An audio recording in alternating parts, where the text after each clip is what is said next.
Bonsoir, comme chaque mardi, c'est votre rendez-vous business sur BFM Lyon, un magazine en partenariat avec La Tribune. Alors ce soir, nous recevons Vincent Gault. Bonsoir. Bonsoir. Vous êtes président de la Chambre de métiers de l'artisanat d'Auvergne-Rhône-Alpes. Merci d'avoir accepté notre invitation. Alors dans un instant, nous allons parler du nombre croissant d'artisans dans notre région, mais aussi du manque de main-d'œuvre que connaissent certaines professions. Mais avant ça, voici le chiffre du jour et c'est 100 000. C'est le nombre de véhicules électriques à batterie ou hybride rechargeable au sein du parc régional Auvergne-Rhône-Alpes. Un chiffre qui date du 31 décembre dernier. Parmi ces 100 000, 41 500 sont des nouveaux véhicules immatriculés en 2021. Pour ces véhicules, il faut bien sûr le déploiement de bornes de rechargement. Et dans notre région, 5 163 bornes sont ouvertes et accessibles au public, dont 1680 installées courant 2021. On passe tout de suite à l'interview. Vincent Gault, vous êtes plombier chauffagiste dans l'Ain, mais vous êtes également président de la Chambre de métiers et de l'artisanat d'Auvergne-Rhône-Alpes. Nous allons commencer par ce chiffre, 208 000. C'est le nombre d'artisans que compte notre région. C'est un chiffre qui est en constante augmentation dans notre région. Oui, tout à fait. On a gagné 29% d'artisans en à peine 2 ans. Et le Covid a permis une explosion des chiffres, donc une création d'entreprises dans l'artisanat qui est très dynamique et très vive. Tout à fait. Vous avez l'explication à ça, notamment peut-être la crise sanitaire. Beaucoup de gens veulent changer de vie, de métier, retourner à des métiers plus manuels. Alors, en fait, l'artisanat est en profonde mutation. On voit bien ce qui est en train de se passer, c'est qu'il y a des changements sociétaux, tout simplement. Hein. Le Covid a fait que les gens, aujourd'hui, ont une recherche de sens.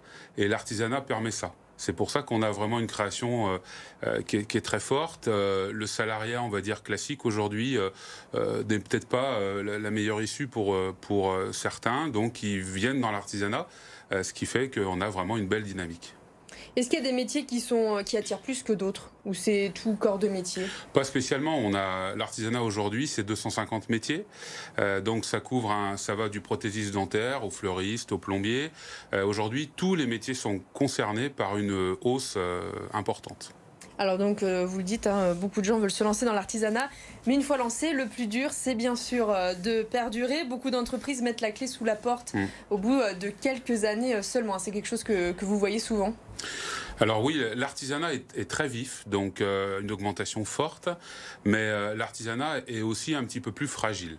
Parce qu'aujourd'hui, on voit bien qu'il y a des envies, des projets de vie, mais l'artisanat et la création d'entreprises doivent s'accompagner. Donc c'est le rôle vraiment des chambres des métiers, hein, c'est notre rôle à nous d'accompagner à la réussite, puisque malheureusement, une entreprise sur deux, on va dire, entre guillemets, décède au bout de 3 ans. Donc c'est un chiffre qui a une tendance malheureusement à progresser, d'où l'importance de l'accompagnement. Et on ne naît pas chef d'entreprise dans une entreprise artisanale. Il y a toujours bien sûr une part d'inné, mais il y a beaucoup d'acquis, d'où l'importance de se former pour se développer. Qu'est-ce qui fait que beaucoup d'entreprises n'arrivent pas à perdurer? On idéalise un petit peu les métiers de l'artisanat, c'est ça, puis on se rend compte finalement que ce sont des métiers quand même qui demandent beaucoup de temps. C'est ça? Je crois que c'est ça en fait, c'est le fait qu'on a une image des fois un petit peu tronquée d'un métier, on prend un coup de tête, on se dit tiens, la création est tellement facile en 3 clics aujourd'hui, mais le risque c'est 3 claques derrière, donc il faut faire attention à tout ça, c'est-à-dire qu'on a tellement simplifié la création, qu'aujourd'hui, tout le monde pense qu'on peut être chef d'entreprise. Donc ça, j'y suis très favorable, c'est très très bien. Mais il faut vraiment l'accompagner et puis que ça dure dans le temps. Vous dites l'accompagnement, c'est important. Qu'est-ce que vous, du coup, vous mettez en place à la Chambre de métiers de l'artisanat? Comment vous les accompagnez, toutes ces personnes qui veulent se lancer? Alors nous, notre rôle, c'est l'accompagner à la fois sur toutes les transitions numériques, hein, les transitions écologiques. Je pense qu'on en parlera un petit peu. C'est surtout sur l'aspect du commercial, sur la gestion. Parce qu'aujourd'hui, quand on est chef d'entreprise, derrière, il y a un environnement, il faut payer des taxes, ce qui est normal, il faut payer de l'impôt, il faut se protéger, il faut vendre les produits qu'on crée. Donc c'est tout ça quoi sert aujourd'hui la Chambre des métiers de l'artisanat. C'est le référent du quotidien de nos entreprises sur le territoire. Vous parliez de développement numérique, écologique. Dites-nous en plus, ce sont des métiers qui demandent une certaine adaptation. Ils doivent évoluer peut-être Oui. plus vite que les autres pour pouvoir perdurer. Clairement, à cause du Covid, aujourd'hui, on a aidé à créer beaucoup de boutiques en ligne. Aujourd'hui, beaucoup d'artisans, dans les métiers de bouche ou autres, on va dire, on venait chez eux, mais aujourd'hui, avec l'impossibilité à certains moments avec ces confinements, on a aidé à ça. Donc, concrètement, c'est ça. C'est la possibilité d'investir. On a mis en place, par exemple, un prêt artisan, c'est-à-dire qu'on peut aujourd'hui, à taux zéro, en lien avec le conseil régional, permettre à des artisans de se développer, d'acheter, etc. Donc, c'est tous ces produits que la Chambre des métiers de l'artisanat offre aujourd'hui, qui permettent à nos 208 000 entreprises de bien se porter. Donc finalement, quand on est artisan, il faut avoir plusieurs casquettes, savoir gérer le numérique et toutes les autres choses. Aujourd'hui, un artisan, il est à la fois DRH, il est à la fois commercial, il est à la fois le comptable, il fait tout, et il met son propre argent dans sa propre réussite.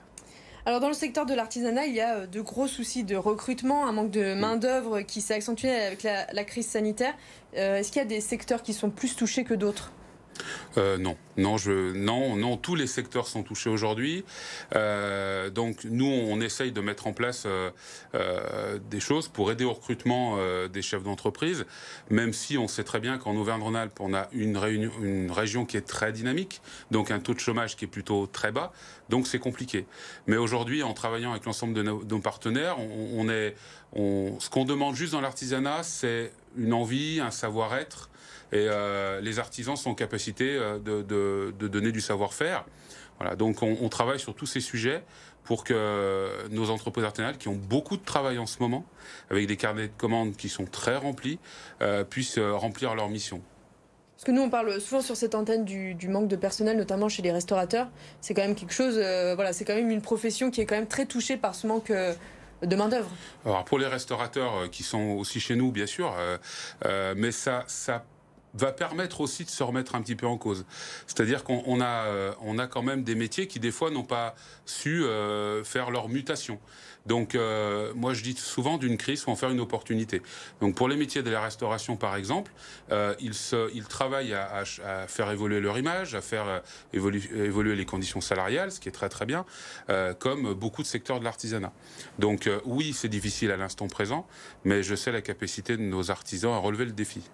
Pour attirer, vous misez beaucoup sur l'apprentissage. L'Auvergne-Rhône-Alpes compte près de 25 000 apprentis.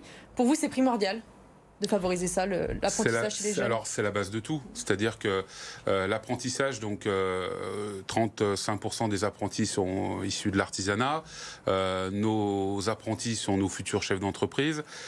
Donc, c'est la base, c'est notre socle sociétal. Et on a cette chance que depuis un an, on est à plus 10% d'apprentis. Et ce qui est intéressant aussi, c'est qu'on a des apprentis à tous les niveaux scolaires aujourd'hui. C'est-à-dire qu'on voit qu'il y a une poussée après-bac. Et l'artisanat, c'est pas que les métiers du CAP. On a de plus en plus de jeunes qui sont en apprentissage, en BTS et autres. Et on voit qu'il y a une poussée forte. Donc moi, je suis très confiant pour l'avenir. Ça veut dire que si l'apprentissage avance, c'est des jeunes pour nos entreprises.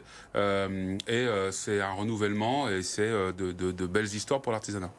Alors on va raccrocher à l'actualité, on parle beaucoup de ZFE sur notre antenne, cette zone à faible émission qui est déjà appliquée à Lyon, Villeurbanne, Caluire-et-Cuire pour les poids lourds et utilitaires, mais qui progressivement va s'étendre et concerner les véhicules de particuliers, critères 5, 4 et 3. En tant qu'artisan, est-ce que cela vous inquiète ?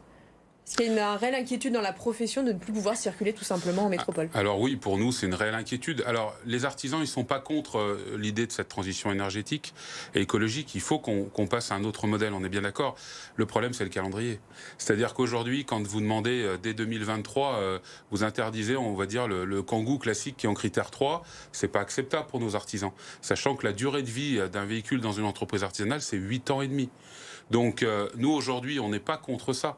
Mais il faut nous laisser du temps. Et aujourd'hui, c'est la négociation que nous avons avec nos partenaires, les collectivités, où il faut qu'on leur fasse comprendre que demain, si on continue si on ne nous laisse pas le temps de nous adapter, les artisans ne pourront plus rentrer dans les villes. Ça veut dire comment on va livrer le pain du boulanger, comment notre fleuriste il va pouvoir livrer ses fleurs si son véhicule ne peut pas venir dans la métropole. Donc je sais le bon sens de nos politiques et j'espère qu'on va pouvoir revenir à un calendrier, on va dire, normal, nous laisser encore quelques années pour nous adapter. Vous demandez un peu plus de temps, tout simplement. Tout à fait. Autre actualité, la Foire de Lyon, qui cette année fait son grand retour en mars prochain, du 18 au 28 mars. Vous êtes content, je suppose, pour vous et toute la profession, c'est quelque chose d'important, cette Foire de Lyon. C'est très important, ça va reprendre, la vie va reprendre.